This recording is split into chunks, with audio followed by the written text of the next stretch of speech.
Problem pokok remiliterisasi di Indonesia itu disebabkan oleh 4 kata tuh. Kata pertama adalah Prabowo, kata kedua adalah Prabowo, kata ketiga adalah Prabowo, kata keempat adalah Prabowo. Jadi problem pokok remiliterisasi ini ada di Prabowo sebagai seorang presiden. Karena dialah yang melakukan politisasi militer untuk kepentingan-kepentingan proyek kekuasaannya.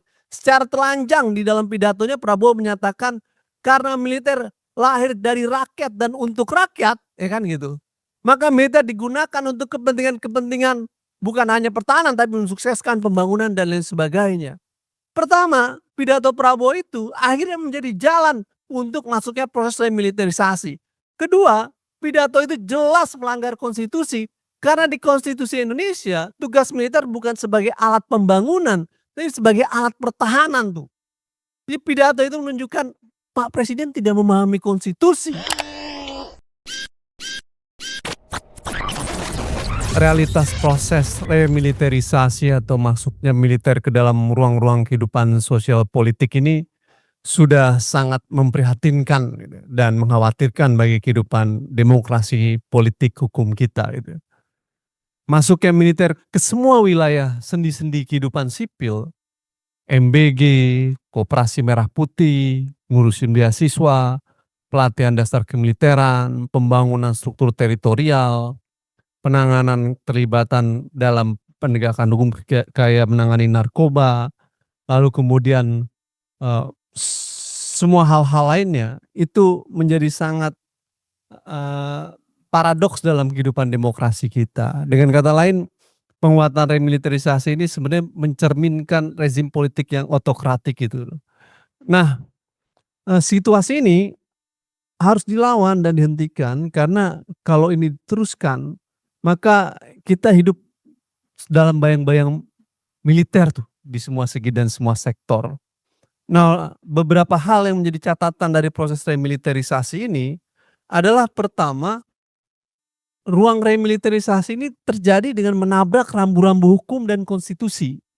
Tadi sudah disebutkan dalam konteks pelatihan dasar kemiliteran menabrak konstitusi, dalam beberapa aspek menabrak rambu hukum.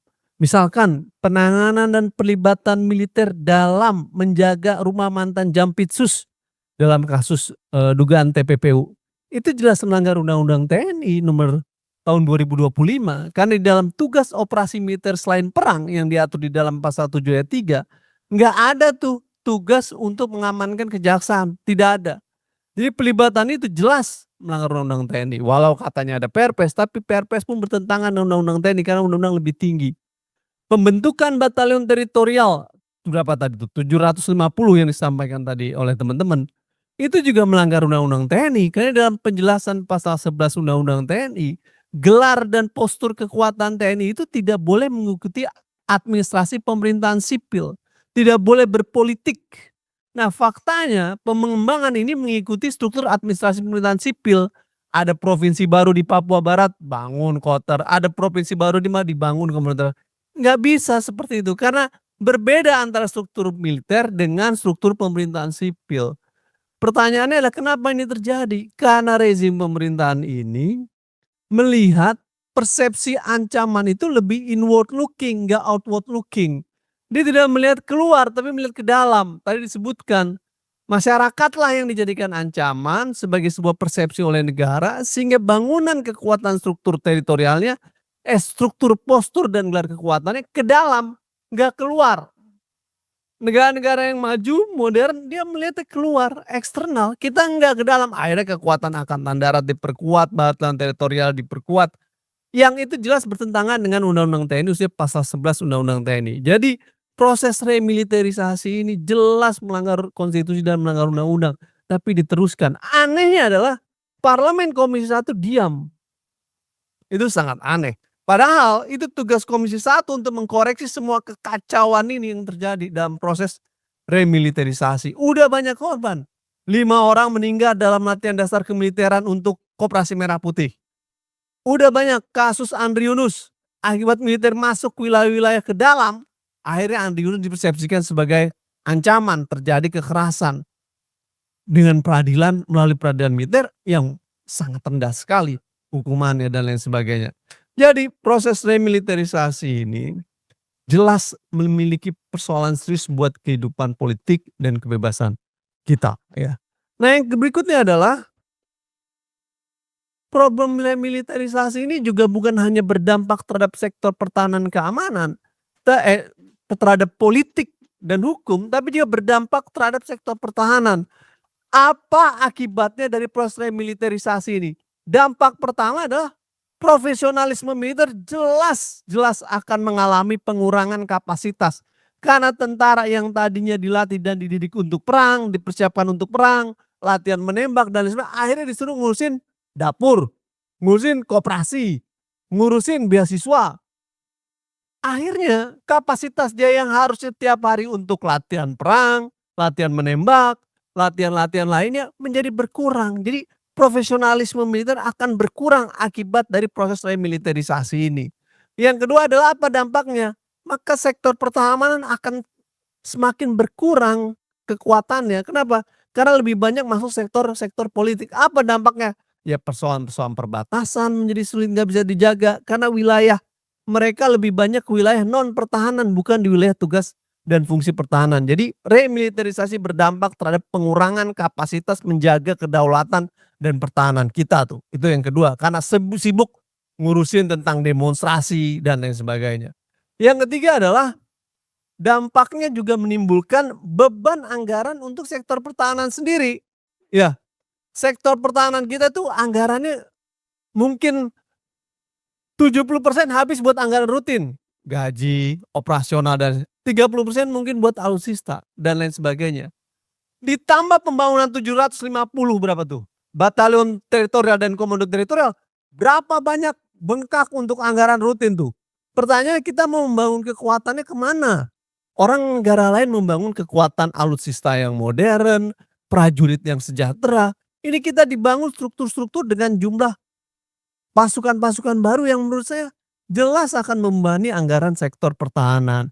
Ini situasi yang buruk sebenarnya buat militer sendiri karena premiliterisasi menjadi beban buat anggaran pertahanan itu sendiri. Akhirnya peningkatan anggaran pertahanan sementara sektor lain dalam kondisi yang kesusahan. Jadi ini jelas membebani dalam konteks anggaran pertahanan proses remiliterisasi karena sebagian besar akan masuk beban ke wilayah anggaran rutin. Proses remiliterisasi juga berbahaya bagi kehidupan sosial politik. Karena terlalu jauh militer masuk ke dalam wilayah-wilayah sipil, maka akan ada ruang intervensi militer ke dalam ruang-ruang politik, baik secara langsung ataupun tidak langsung. Political bargaining militer terhadap otoritas sipil dilakukan dengan melakukan proses intervensi itu. Tapi teman-teman, problem pokok remiliterisasi di Indonesia itu disebabkan oleh 4 kata tuh. Kata pertama adalah Prabowo, kata kedua adalah Prabowo, kata ketiga adalah Prabowo, kata keempat adalah Prabowo. Jadi problem pokok remiliterisasi ini ada di Prabowo sebagai seorang presiden. Karena dialah yang melakukan politisasi militer untuk kepentingan-kepentingan proyek kekuasaannya. Secara telanjang di dalam pidatonya Prabowo menyatakan karena militer lahir dari rakyat dan untuk rakyat, ya kan gitu. Maka militer digunakan untuk kepentingan-kepentingan bukan hanya pertahanan tapi mensukseskan pembangunan dan lain sebagainya. Pertama, pidato Prabowo itu akhirnya menjadi jalan untuk masuknya proses remiliterisasi. Kedua, pidato itu jelas melanggar konstitusi karena di konstitusi Indonesia tugas militer bukan sebagai alat pembangunan, tapi sebagai alat pertahanan tuh. Jadi pidato itu menunjukkan Pak Presiden tidak memahami konstitusi. Karena di konstitusi Indonesia, militer itu tugasnya sebagai alat pertahanan bukan sebagai alat pembangunan tuh. Yang ketiga adalah pidato itu ada jargon politik dari rakyat oleh rakyat dan doktrin militer hanya untuk di internal militer, jangan dibawa ke dalam negara dan kekuasaan. Itu virtu militer, jangan dibawa ke dalam value negara. Akhirnya menjadi kacau balau. Inilah yang terjadi, yang disebut dengan militerisasi itu. Bagaimana virtu di dalam tubuh militer ditalik dalam ke value negara yang menyebabkan problem bagi kehidupan sosial politik kita. Jadi militer, rezim pemerintahan ini sedang mempolitisasi militer untuk kepentingan-kepentingan politik dan proyek kekuasaannya demi pragmatisme dia.